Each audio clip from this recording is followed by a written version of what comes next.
เนาะ เพราะว่าคันบ่เลิกแล้วมันสิบ่อยู่น้องให้แล้วน้องให้แล้วลูกให้แล้ว ข่อยยกหัวคำเต็มเอาน้องนั่นแหละทั้งให้ทั้งห้องจักสิหยอกจักสิให้แล้ว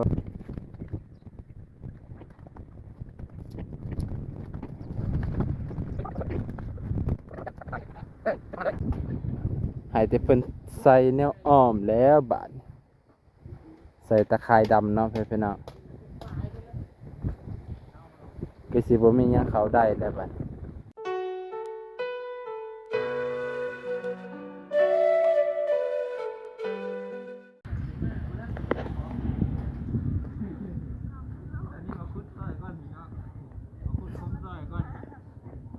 ปาตะเศษส่วนเลยเด้อนี่ ก็ว่ายามมาเพชรเขาไม่มีเลยสิได้มาเห็นมาเพชรเพิ่นก็สิได้ขอกินเลยนะ แม่นอยู่เด้เนาะ คุดคุ้มซอยก่อน อ่า เบิ่งได้เพิ่นเฮ็ดน่ะละเอียดคักอันนี้ได้นี่ฮะต้องแทะไปนำอีก โอ้ ความห่าง ความห่างของ ความห่าง ของรักเนาะ ของรักประเทศคักอยู่ มองนี่แล้วสิได้กิน เพิ่นว่ามันเป็นพุ่นคักเพิ่น เออ เรียนเอาเสื้อวันนี้นะปลูกวันนี้ แต่ว่าเบ้มาเพชรเพิ่นยังไม่ทันได้เงื้อทำเพิ่นว่าเบ้มาเพชรยังน้อยอยู่ อืม เบ้มาเคิร์ก กล้าไว้แล้วบ่เออ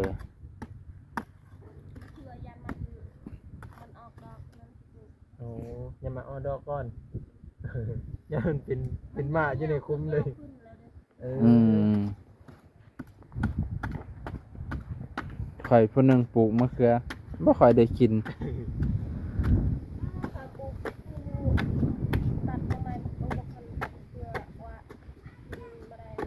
เอาเป็นน้ำมือเป็นน้ำปุ๋ยน้ำบ่ หรือว่ามือเย็นมือฮ้อนนี่บ่ อ่า สงสัย หรือเป็นน้ำดูแลบ่ได้ไปจ้ะ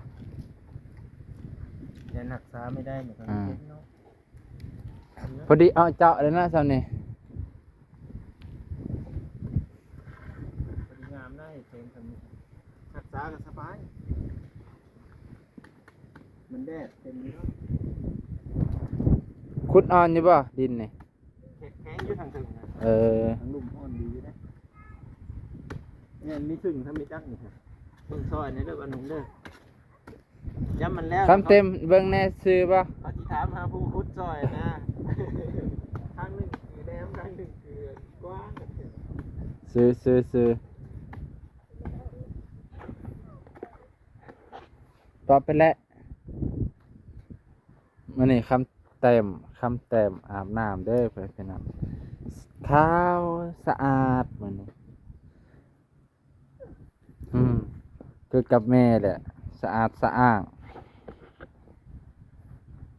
เศร้าให้แล้วบ่คำเต็มคำตา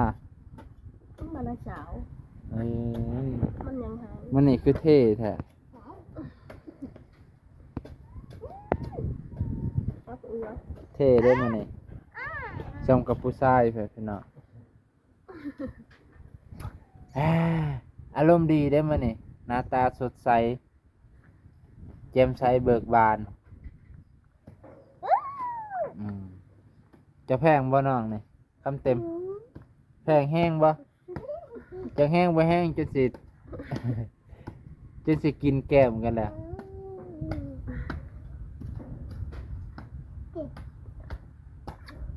อืม เนี่ยเอาไปเอาไป อืม ไปอันนั้นพี่อันนั้นเลยจุ๊บจุ๊บจุ๊บจับลูก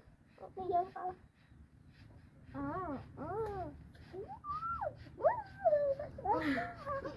ไม่ไปเสียอยู่ไหน ทางรักที่กินกัน มาคุยตะกี้อันหนึ่งก็ได้บ้างเอาคือ รุมเป็นบ่คำตา ไอ้คำเต็ม จับ จำแน่นๆเด้อรูดปุ๊ดนี่กะทั้งแม่ทั้งลูกและห้องใส่กัน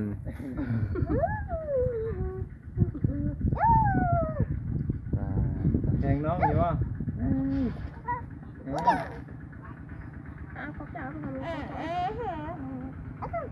อุ้มน้องเป็นแล้วบ่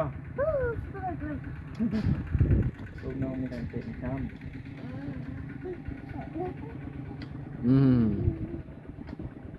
มีที่แพงซื่อๆเพิ่นน่ะ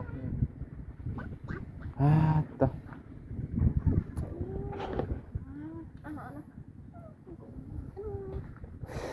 ไปพี่น้อง ซ้ำกันบ่กับบุญเก่งนั่นแหละว่าว่า คนนี้ใหญ่กว่าเนาะ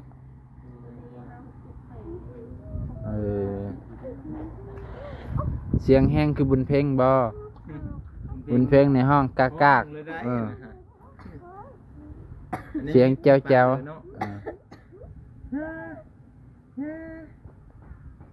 เป็นแหนมบังคับอะไรนี่ คำตาเนี่ยเพิ่น จะเอ เพิ่นยังบ่ฮู้อีกประมาณเดือน2 เดือนครับพระจักเริ่มสิจื้อคนแล้วบัด4 เดือนจังจื้อคน มันเห็นธรรมดา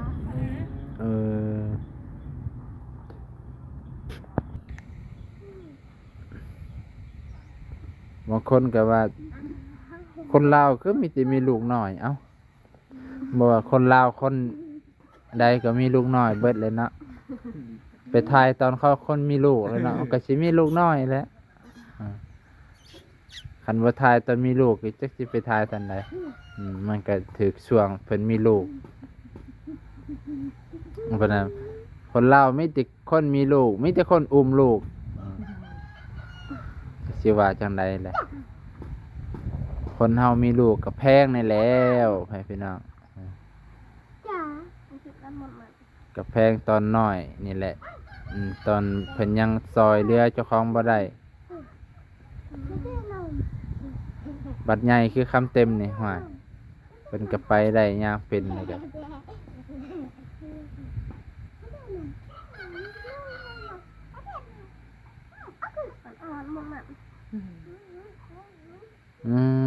ต่อ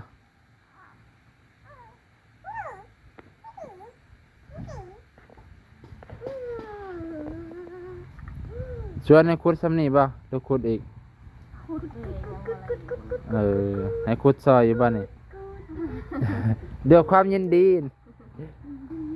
น้องแดงว่าเดี๋ยวความยินดีแต่ว่ากว้างซ้ำนี่เนาะว่าน้องสิได้ขุดซอยเป็นออกแห้งคลายหนาวก่อนอากาศหนาวแต่เมื่อคืนนี่ลมพร้อมมันนี่ว่านนี่ลมแห้งเลยป๊าดต่อแม่นมันนี่แห้งๆลมไปเป็นนั่นเดี๋ยวสิออกกำลังกายซอยน้องแตงน้องแดงพอดีน้องแตงเพิ่นกะค่าเห็ด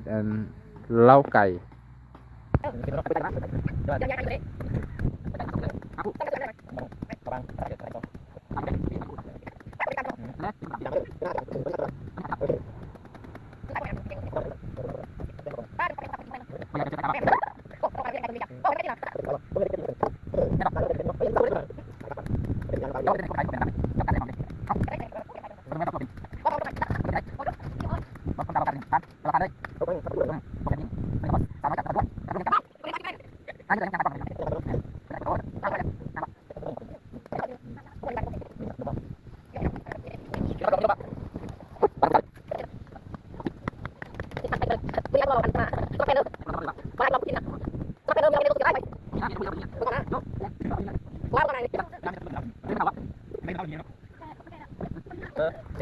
เอาคนนี้ไป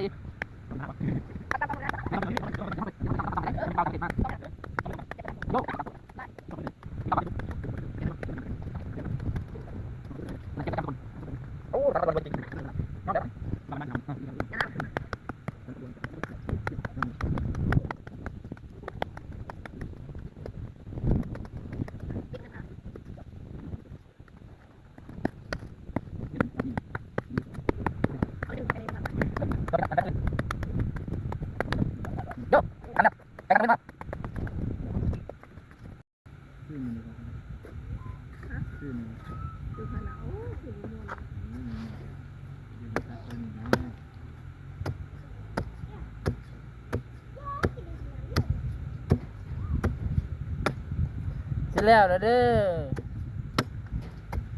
อีกคุ้มสุดท้าย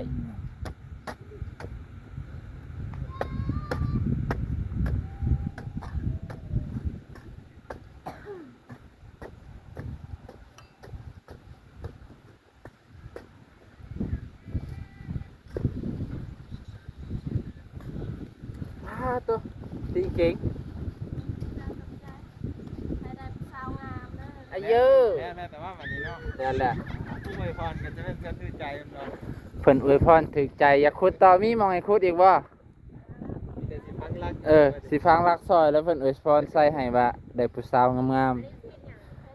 ๆขออย่าให้พ่อมีห่างไม่หมายเพิ่นนะ เดี๋ยวพ่อแต่ผู้สาวเด้อ แล้วเพิ่นน่ะจักประตูเพิ่นทางใดแล้วบ่ฮู้ขุดนำเลยฮะตัวโอเคพี่น้องมื้อนี้ก็สิจบเพียงเท่านี้ก่อนเอาเพื่อออกแห้งเบิ่งในผู้สาวทางนี้หั่นงามบ่ไว้พี่น้องว่าผู้สาวก็อยากเมื่อ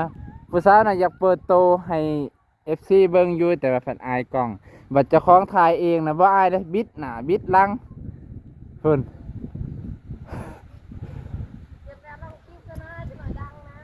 เอ้าเพิ่นก็อยากเบิ่งแล้วเนาะนี่คนงามประจำหมู่บ้านแม่พี่น้องเพิ่นอายนะแนบเบิ่งสวนบ่นั่นหรือแนบเบิ่งหยังโอ้แนบเบิ่งฮักแท้ตัวไฟพี่น้อง มุกไลเอามาลุ้น ตัวไฟพี่น้องน้องแดงคุดฝังเสาแล้วบ้านนี้ฝังเสาเรียบร้อยไปพี่น้องเปิดสิเฮ็ดสวนคุมบ่น้องจักว่าคุมหน่อยบ่จัก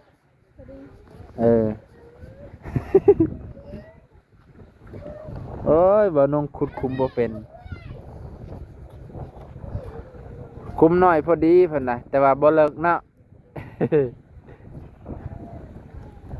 เพราะว่าคันบ่เลิกแล้วมันสิบ่อยู่น้องให้แล้วน้องให้แล้วลูกให้แล้ว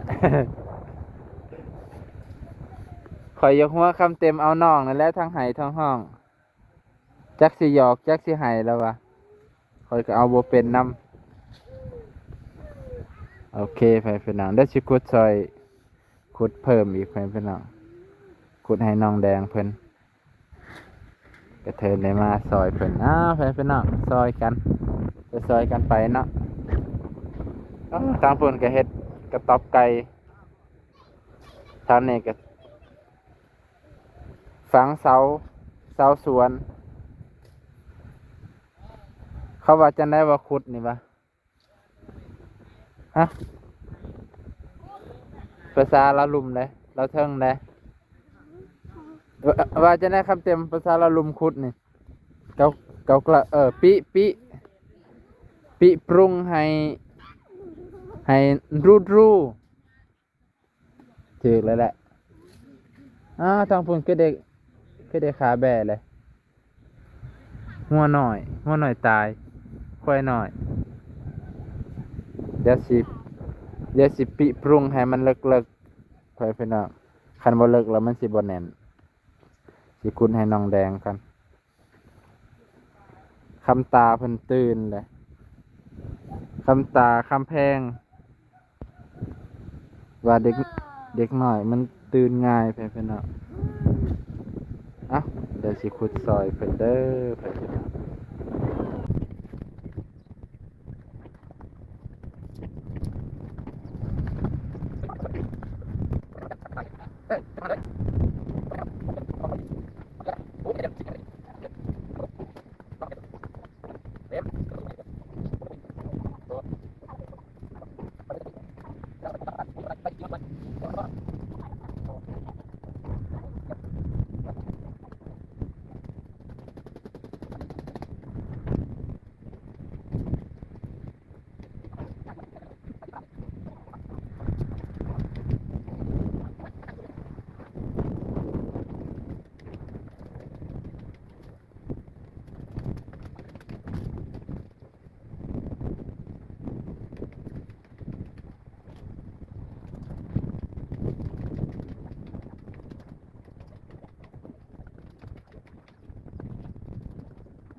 สำเร็จแล้ว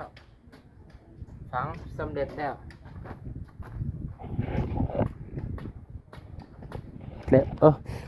โอ้ my god หัวไปถึงแล้วพี่น้องรีวิวแต่ว่าแล้วเด้อนี่ให้แต่เพิ่นใส่แนวอ้อมแล้วบาดใส่ตะข่ายดำเนาะพี่น้องก็สิบ่มีหยังเข้าได้แล้วบาดตะโอเคพี่น้องลูกปลาเป็นเสน่ห์แล้วนี่มาอัปเดตลมก็แห้งพี่น้องฝนลมโอ้โหขี้ฝุ่นว้าตะขี้ฝุ่นหลายยามนี่ลมแล้วก็ขี้ฝุ่นแห้งเพราะใครแต่เห็นน้องแดงนี่บ่ได้อยู่ช่วงขี้ฝุ่นมันพัดเข้าขี้ฝุ่นมันจะพัดไปทางฝุ่นเบิดครับบานทางฝุ่นก็สิถึกแน่ถ้ามันเป็นโค้งนี่เห็นน้องแดงถึกแน่นอนแต่ว่ามันพัดมามันสิถึกช่วงนั้นช่วงปลาตัวนั้นขี้ฝุ่นก็เลยบ่ฮอดที่พัดถนนตัวนี้ลงไปฝุ่นเลยพี่น้องอ่ะมื้อนี้ก็สิซ้ำนี่ก่อนเด้อพี่น้องลุงป่าเบิดสุขุทุกคนซอยน้องแดงเพิ่นเนาะเพราะว่าเพิ่นก็ค่าค้ำตากะเพิ่นบ่ค่อยได้รับเพิ่นบ่ค่อยได้นอนพี่น้องในลูกอ่อนก็เป็นจังซี่ธรรมดาเด้อพี่น้องในลูกอ่อนลำบากช่วงแรกๆนั่นแหละบัดโดนๆไปก็บ่ลำบากเลยบัดใหญ่3-4 ปีช่วงนี้ก็ลำบากแน่